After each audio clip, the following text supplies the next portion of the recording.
नमस्कार, या वृत्तवाहिनीत आपलं स्वागत आहे। तर चला पाहूया आजच्या घडामोडी। बूंद से गई वो हौद से नहीं आती, मजुरांच्या मुलांच्या भवितव्याची जबाबदारी कोण घेणार? JSW कंपनी की वन अधिकारी राजा अकबर आणि त्यांचा वजीर बिरबल यांची बूंद से गई वो हौद से नहीं आती ही गोष्ट सर्वांनाच माहित आहे।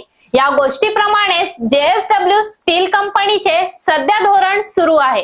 कंपनीचा विस्तार करण्यासाठी कंपनीने कांदळवनांची मोठ्या प्रमाणात कत्तल केल्याबाबत न्यायालयात लवाद सुरू आहे। मात्र केलेली चूक दुरुस्त करण्यासाठी गेली 3 ते 4 वर्ष कंपनी प्रशासन धडपड करत आहे।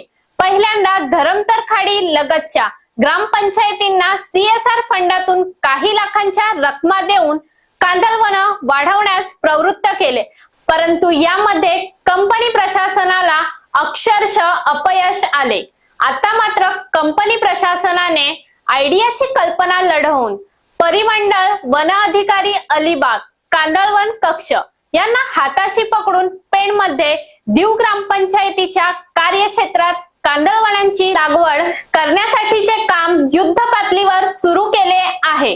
दीव ग्रामपंचायतीच्या हद्दीत बहिरमकोठक गावाच्या हद्दीमध्ये 100 ते 150 माणसं कामाला लावून कांदळवन लागवडीसाठीचे काम सुरू आहे। मात्र हे काम कोणाचे सुरू आहे याबाबत ग्रामस्थांना काहीही माहित नाही। तेथे काम करणाऱ्या मजुरांना विचारणा केली असता त्यांनी पालघर जव्हार येथून आल्याचे सांगितले। त्यांना देखील कामाविषयी कोणतीही माहिती नाही। मात्र हे शेकडो कामगार आपल्या कुटुंब कबिल्यांबरोबर आले आहेत। लहान लहान मुलं त्या चिखलामध्ये काम करताना दिसत होते।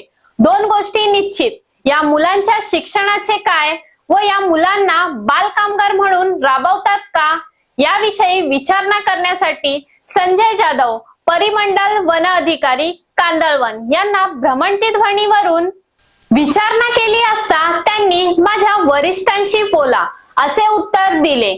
तर याविषयी संजय जाधव यांचे वरिष्ठ अधिकारी समीर शिंदे यांच्याशी संपर्क केल्यानंतर समजले की सदरील काम हे JSW स्टील कंपनीच्या CSR कंपनीची सामाजिक जबाबदारी या विभागाकडून निधी वापरून केले जात आहे। काम कोणत्याही निधीमधून हो, कांदळवन वाढणे ही काळाची गरज आहे, परंतु कांदळवन वाढवत असताना मजुरांच्या मुलांच्या भवितव्याचे काय?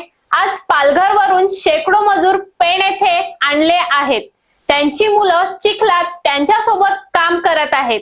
ही बाब खूप गंभीर आहे, परंतु याबाबत वन खात्याचे अधिकारी बोलायला तयार नाहीत। तर JSW स्टील कंपनीच्या CSR विभागाला संपर्क करण्याचा प्रयत्न केला असता त्यांना संपर्क होऊ शकला नाही। मात्र जनसंपर्क कार्यालयातून माहिती घेऊन सांगतो असे सांगण्यात आले। तर सदरील रोप वाटिकेच्या कामाला बहिरमकोठक ग्रामस्थांचा सुद्धा विरोध आहे, कारण त्यांचे म्हणणे आहे की ज्या जागा आमच्या गावाची गुरचारण आहे, जर या जागेत कांदळवन लावल्यास आमची गुरढोरं कोठे जाणार? तसेच वन खात्याने आम्हाला स्थानिकांना विचारात न घेता दंडेल पद्धतीने काम सुरू केला आहे, ते आम्हाला मान्य नाही। आता जे फॉरेस्ट डिपार्टमेंटचं मँग्रोव्हचं प्रकल्प जो चालू आहे त्याबद्दल काय आपल्या ग्रामस्थांना माहिती आहे? आतापर्यंत त्यांनी जो प्रोजेक्ट चालू केला आहे त्याविषयी कोणालाही माहिती नाही। नेमका काय प्रोजेक्ट आहे तेच कळत नाही। दुसरी गोष्ट अशी की एवढा मोठा प्रोजेक्ट चालू असताना वास्तविक इथल्या ग्रामस्थांना किंवा ग्रामपंचायतला कळवायला पाहिजे किंवा कळवलं की नाही तेही माहीत नाही। म्हणजे एकूण लोकांना कसलीही माहिती नाही। आता हे जे मँग्रोव्हची झाडं लावतात किंवा त्यांची कुठली झाडं लावण्याची जी प्रक्रिया चालू आहे हे गुरुचरण खरं आहे। गुरांना चरण्यासाठी असणारी ती जागा आहे। आज गुरांना चरण्यासाठी ती जर झाडं लावली तर गुरांना चरण्यासाठी काहीच नाही। तिसरी गोष्ट अशी आहे की आमची इथली लोक आहेत ही मच्छीमारीसाठी तिथं असतात, काही कोळंबी किंवा काही असे अनेक निवड्या वगैरे असे पकडायला असतात। आता ही झाडं लावल्यामुळं त्या लोकांची रोजीरोटी संपलेली आहे। पण नेमकं ह्या डिपार्टमेंटनी लोकांसाठी काय प्रोजेक्ट आणलाय का? की त्यांचंच ते चाललेलं आहे की गव्हर्नमेंटचा येणारा पैसा ते खाणार आहेत?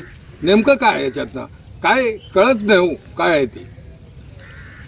मग ग्रामस्थ म्हणून काय आपण भूमिका घेतलेली आहे इथल्या बैरमकोटक ग्रामस्थांनी? अजूनपर्यंत तरी काय घेतलेलं नाही, माहितीच नाही काय त्याच्याबद्दल. आमच्यापर्यंत पोहोचलेलं नाही. आता आलंय, समोर आलंय, पण अजून आमच्यापर्यंत पोहोचलेलं नसल्यामुळं इकडे जर आला तर आम्ही त्याची नक्की दखल घेऊ, कारण आता आम्ही एकत्र येणार आहोत. आता यात्रेच्या निमित्ताने आम्ही एकत्र जमणार आहोत आणि त्यावेळी नक्की भूमिका आम्ही घेणार आहोत.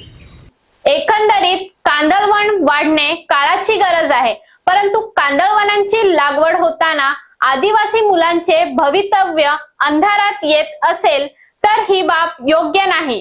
तसंच वन खात्यानेही स्थानिकांना मर्जीत घेणे गरजेचे होते, परंतु तसे केले गेले नाही. आणि ज्यांच्या CSR फंडातून हे कांदळवन लागवडीचे काम सुरू आहे, त्यांनी या अगोदर नष्ट केलेल्या कांदळवनांचे काय, हाही प्रश्न सध्या स्थानिकांना पडला आहे.